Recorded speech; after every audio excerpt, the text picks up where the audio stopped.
Nous débutons ce quad neuf à Isola Village où le comité de jumelage fêtait un double événement. La fête de la fleur de châtaigne et l'anniversaire du jumelage avec la commune voisine italienne de Vinadio. Bon, Christian, alors cette année en plus c'est l'anniversaire du jumelage. Oui, en même temps on fait le jumelage, en même temps que la fleur de châtaigne. Les gigots on fait comme d'habitude, on est une équipe là, bon c'est mieux que la castagnade. On commence qu'à 7 heures et pour être prêt à 1 heure, donc on a fait 20 gigots. Et pour essayer de régaler tout le monde, et je pense qu'ils sont à point. Voilà, qu'est-ce que je peux te dire d'autre? Pourvu qu'il ne pleuve pas, parce que 3 jours qu'on a un cagnard et ils annoncent des orages. Alors peut-être il le fait à 2000. Ici à table nous pouvons voir les deux maires des communes, d'Isola et de Vinadio.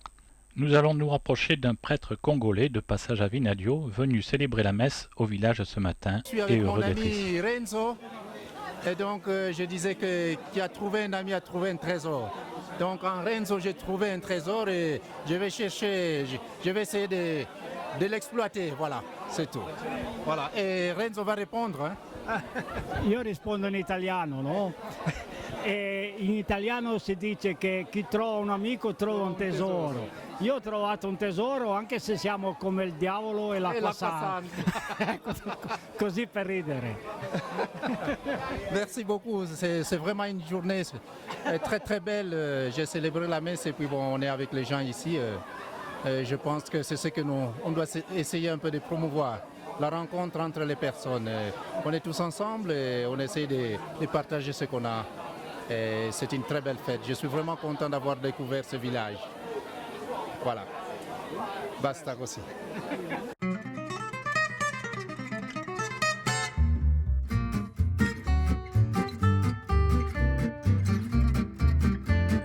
Alors que les bénévoles préparent les assiettes de gigot accompagnées du gratin dauphinois, rendons-nous en cuisine pour voir ce que Gaston Vérani et Anne-Marie Quirin nous ont préparé pour le dessert. Tu peux préparer 5 glaces pour la chorale. Ok. C'est de la meringue nougat avec de la vanille, il y a de tout dedans, du miel, des noisettes, des amandes et de la pistache. C'est toi qui l'as fait. Ah, ça c'est moi qui l'ai fait, oui. J'avais une recette, je l'ai faite. Regardez, c'est pas beau ça?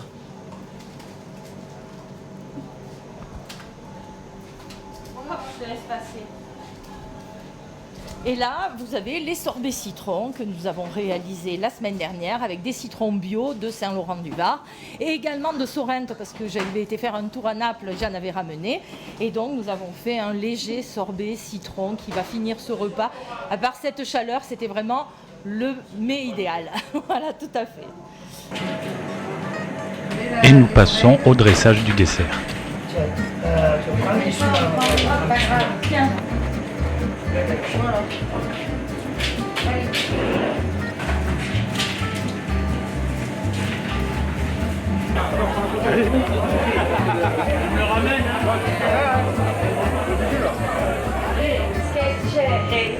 Les Italiens, enchantés par le dessert, vont voir la machine servant à confectionner la glace et Anne-Marie Quirin se lance dans les explications.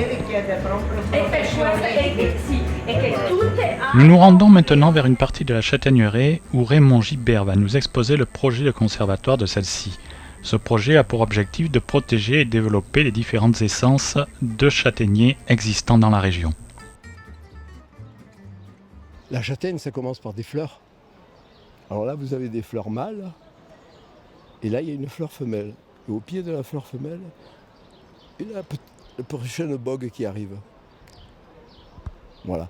Et le châtaignier est un arbre qui se pollinise par les autres. Il n'est pas autopollinisateur, c'est-à-dire qu'il faut le pollen des autres. Donc le travail du vent et surtout des abeilles est indispensable pour avoir une belle récolte. Voilà.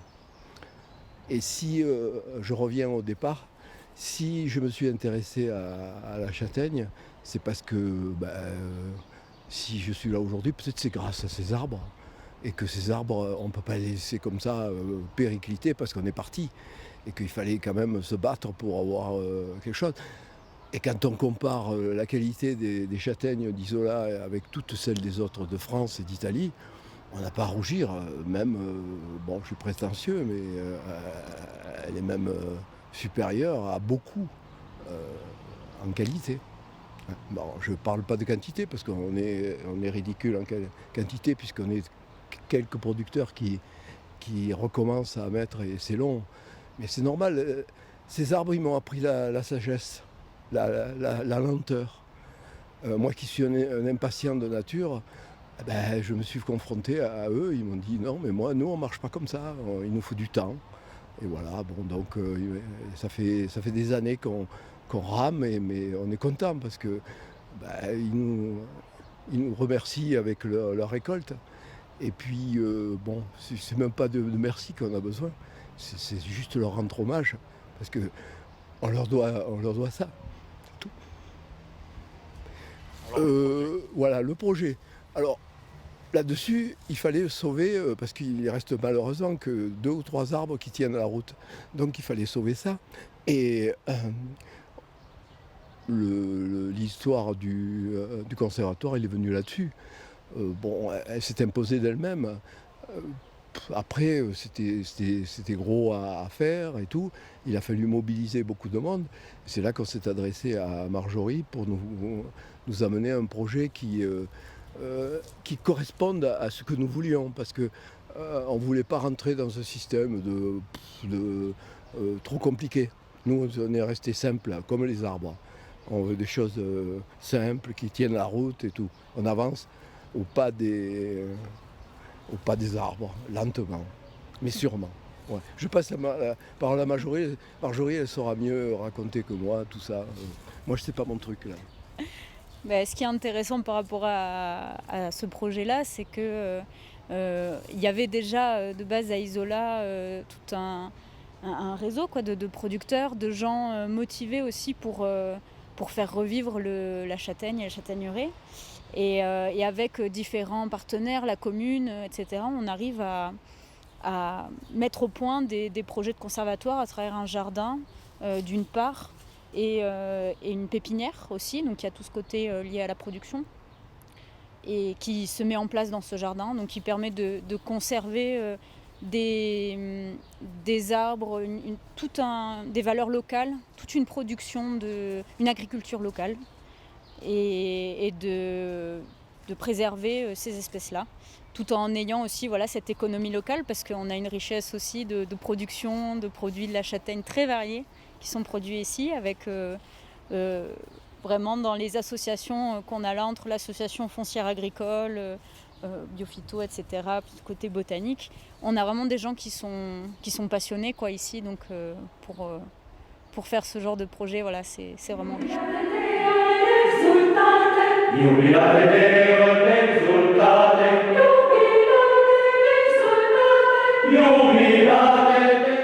L'après-midi, les habitants des 2 villages étaient conviés à un concert donné en l'église Saint-Pierre par la chorale de la vallée de la Soie.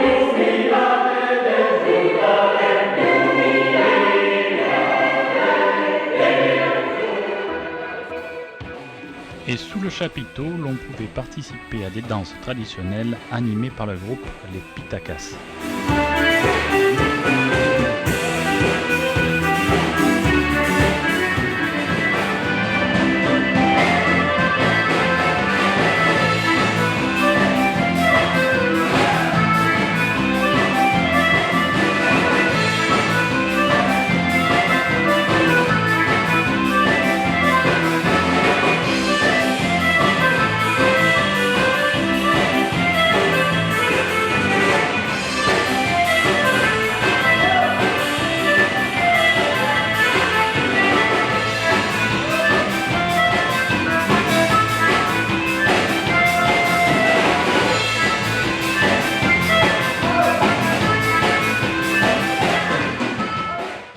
Et déjà, on prépare le repas pour la soirée avec une spécialité d'Isola, la polenta, qui sera accompagnée de chipolata confectionnée par Claude Laurenti, ancien boucher du village.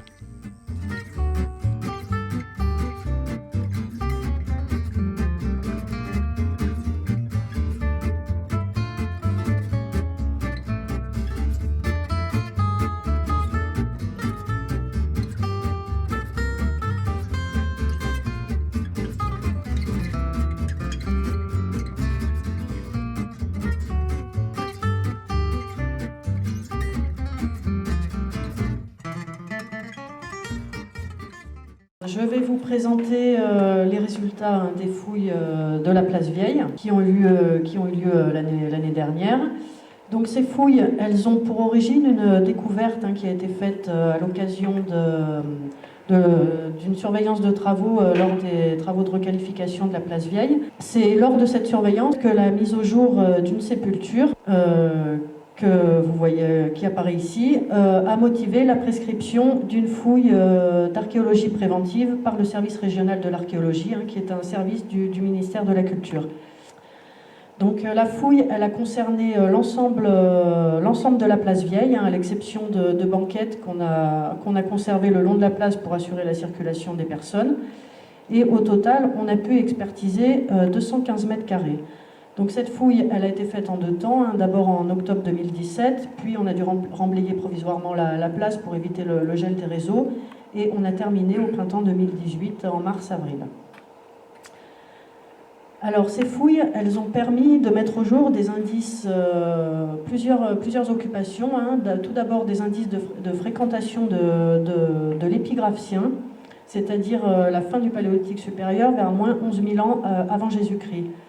Puis ensuite de mettre au jour des occupations qui s'échelonnent du néolithique moyen, donc dans le courant du 5e millénaire, jusqu'à la période médiévale. Alors beaucoup de datations ont été obtenues par des analyses radiocarbone qui ont été effectuées sur des charbons, des graines carbonisées ou des ossements.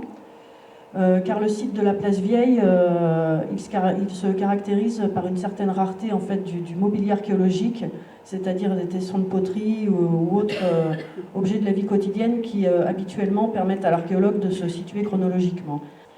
Alors, la plus ancienne trace d'occupation, elle se rapporte à la fin du Paléolithique supérieur, donc la fin de la préhistoire ancienne. C'est ce qu'on appelle l'époque épigraphienne, qui correspond, on se situe environ vers 11 000 ans avant Jésus-Christ. Et c'est une période où les populations ne sont pas sédentaires encore. Et la présence humaine au cours de cette période à Isola, elle a pu être déterminée grâce à l'identification d'une série d'objets en silex taillé qui apparaissent tout à fait caractéristiques de cette période. Donc voici quelques exemples de ces objets. On a notamment des grattoirs circulaires. Donc là j'en ai présenté 2, mais on en a trouvé un peu plus. Et également cette petite pointe. Et donc ça, ce sont des outils qui sont vraiment typiques de la période épigraphienne. Donc en fait, il s'agit d'un témoignage important de la recolonisation des Alpes après la dernière glaciation, c'est-à-dire après le retrait des glaciers dans les Alpes. La période suivante identifiée correspond au néolithique, c'est-à-dire à la préhistoire récente. Donc le néolithique, c'est une période qui débute sur les côtes méditerranéennes au début du 6e millénaire avant Jésus-Christ, entre moins 6000 et moins 5000, avec l'arrivée de populations qui sont issues du Proche-Orient et qui maîtrisent des techniques agricoles et de domestication.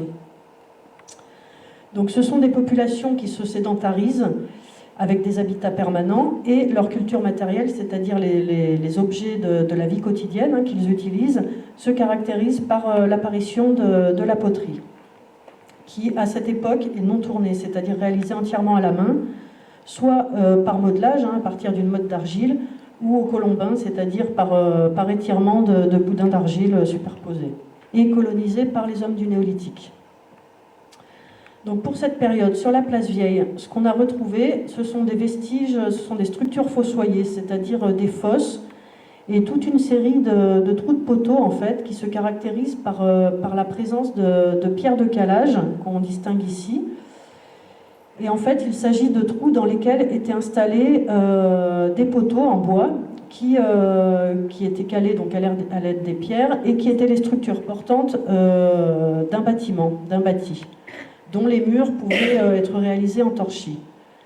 Donc ce sont des vestiges qui sont assez peu visuels comme ça, et c'est pas très impressionnant, mais ce sont des vestiges qui sont intéressants, puisque quand on en a suffisamment et sur des surfaces assez étendues, suffisamment étendues, on peut, par l'analyse spatiale de ces structures, on peut essayer de déterminer, de repérer en fait des alignements de trous de poteaux. Et quand on en a suffisamment, on peut essayer de restituer le plan de l'habitation. Et dans le meilleur des cas, quand on a assez de données, on peut aller jusqu'à proposer une maquette de restitution, comme par exemple sur ce site dans la Drôme du néolithique ancien, où ils ont pu restituer l'habitation. À ces structures du néolithique, dans les niveaux associés, on a retrouvé du mobilier céramique, donc de la poterie, comme ces fragments de vases. On a plusieurs fragments de vases, certains ornés de petits de préhensions, de mamelons décoratifs, qui, après l'étude de ce mobilier, donc ce mobilier il permet de situer l'occupation néolithique dans le courant du 5e millénaire. Également, comme mobilier associé à cette occupation néolithique, on a trouvé toute une série d'objets en silex taillés, dont voici deux exemples, avec notamment la plus belle pièce qu'on ait trouvée, c'est celle-ci, c'est une armature de flèche, une pointe en forme dite en forme de feuille de laurier, et réalisée dans un silex. On parle de silex bédoulien. En fait, c'est un silex dont les mines se situent dans le Vaucluse, à proximité du Mont Ventoux, ce qui témoigne d'un approvisionnement quand même assez lointain de la matière première.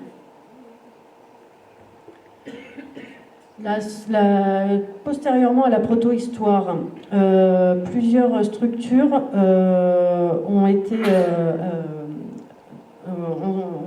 attribuées à l'âge du fer. Donc l'âge du fer, c'est la seconde phase d'une période plus large qu'on appelle la protohistoire, qu'on appelle aussi âge des métaux, la première étant l'âge du bronze. Et c'est une période donc, qui se caractérise par l'apparition de la métallurgie du fer, par l'émergence du phénomène urbain et par une plus forte structuration des sociétés, avec notamment une affirmation des pouvoirs économiques et politiques. Alors, les structures sur la place Vieille qui se rapportent à l'âge du fer, elles ont été datées par le radiocarbone, parce qu'on a très peu de mobilier, et ce sont principalement des foyers en creux à pierres chauffantes. Donc on en a découvert 5 en tout. Ce sont des structures qui sont de mieux en mieux connues et de plus en plus mises en évidence par l'archéologie, et leur fonction est mieux perçue. Donc en fait, ce sont des foyers culinaires, c'est-à-dire qu'une fosse est creusée dans la terre, un feu est allumé au fond, et des pierres sont disposées ensuite sur les braises, puis l'élément à cuire est posé sur les pierres avant d'être recouvert de terre. Une utilisation de ces structures comme foyer ayant servi à une cuisson à l'étouffée a été confirmée par des analyses organiques qui ont été faites sur des structures similaires trouvées sur d'autres sites du sud de la France. Et donc, à partir de ces observations, d'autres archéologues ont émis l'hypothèse en fait qu'il s'agisse d'un lieu fédérateur en fait commun à plusieurs établissements sur lesquels des populations se retrouvent pour des occasions exceptionnelles comme des fêtes ou des cérémonies, et au cours desquelles sont aménagées ces structures pour la cuisson. Alors le Haut Moyen-Âge, période qui débute après la chute de l'Empire romain d'Occident en 476 après Jésus-Christ. Donc c'est une période qui est relativement bien représentée sur le site de la place Vieille, puisqu'on a pu identifier un bâtiment et un espace funéraire avec la découverte de 6 sépultures plus ou moins bien conservées. Donc ces vestiges sur la place Vieille s'échelonnent entre la seconde moitié du 8e siècle et le début du 11e siècle. Alors, le bâtiment, il est très mal conservé, mais on peut identifier quand même quelques vestiges de murs, comme notamment ici, on distingue une arase de murs, et également un angle là qui est de murs, et donc ces murs sont en pierre sèche, et on a pu restituer l'axe de certains de ces murs. Bon, il nous manque toute la partie sud du bâtiment, mais on peut quand même restituer la partie nord du bâtiment. Et on a pu également identifier une couche d'occupation au nord-est du bâtiment, caractérisée par la présence de beaucoup de charbon de bois, Et cette couche, elle a pu être datée toujours par le radiocarbone de la fin du 8e siècle, début du 9e siècle. Donc également dans cette couche, on a trouvé beaucoup de scories de fer, très abondant, en quantité très abondante. Donc les scories, ce sont les déchets du travail du fer, et ça témoigne donc d'une activité métallurgique sur place. Par contre, à l'interface entre cette couche d'occupation et la couche de démolition du bâtiment, qui était matérialisée sur le terrain par une couche d'un amas de blocs, vraiment localisé à cet endroit-là, on a trouvé un vase en pierre olaire, en pierre. Alors le vase d'Isola, c'est un vase tronconique qui présente des traces de suie à l'extérieur. Donc ce qui tend à penser qu'il a dû avoir une fonction culinaire, de vase à cuire dans un premier temps. Concernant l'espace funéraire, alors plusieurs tombes ont été mises au jour. 3 d'entre elles ont pu être datées par le radiocarbone à partir d'un échantillon d'os. En revanche, il y en a 3, on n'a pas pu faire de datation puisque le squelette avait quasi totalement ou totalement disparu, peut-être à cause de l'acidité du sédiment. Donc une des plus anciennes, c'est celle-ci. Elle a été datée de la fin du 8e, début du 9e siècle. Et elle se caractérise par un reste d'architecture en fait qu'on distingue là, donc une fosse est creusée, et ensuite un petit coffrage de pierre est aménagé, et ensuite le défunt est disposé à l'intérieur, la tête orientée vers le sud-ouest. Donc d'après les premières observations de l'anthropologue, il s'agirait d'un adolescent de sexe masculin. Donc un peu plus au sud de ces 2 tombes, on a découvert d'autres tombes, dont celle-ci, qui est particulièrement intéressante parce que c'est la seule qui nous livre un témoignage du système de couverture. Donc là, on a toujours le système de coffrage de pierre, et sur ce coffrage de pierre était conservée une partie du système de couverture, donc formée par des lozes posées à plat et reposant sur le coffrage de pierre. Alors pour la seconde partie du Moyen-Âge, c'est-à-dire entre le XIIe et le XVe siècle, sur la place Vieille, on n'a retrouvé aucun vestige tangible qui témoigne d'une présence humaine durant cette période. Puisqu'on connaît le campanile qui est de l'autre côté de la Guerche et qui est daté d'après des critères stylistiques du XIIe siècle, il n'est pas improbable que peut-être l'occupation se soit déplacée de la place Vieille jusqu'à dans ce secteur. Donc pour le néolithique, comme vous pouvez le constater, c'est très rapide, puisqu'à notre connaissance, c'est la première fois que des vestiges de cette période sont mis en évidence pour ces 2 vallées, qui prouvent la présence de l'homme vers 11 000 ans avant Jésus-Christ dans la Tinée, ce qui est totalement inédit, et en fait le témoignage le plus ancien du peuplement du massif du Mercantour.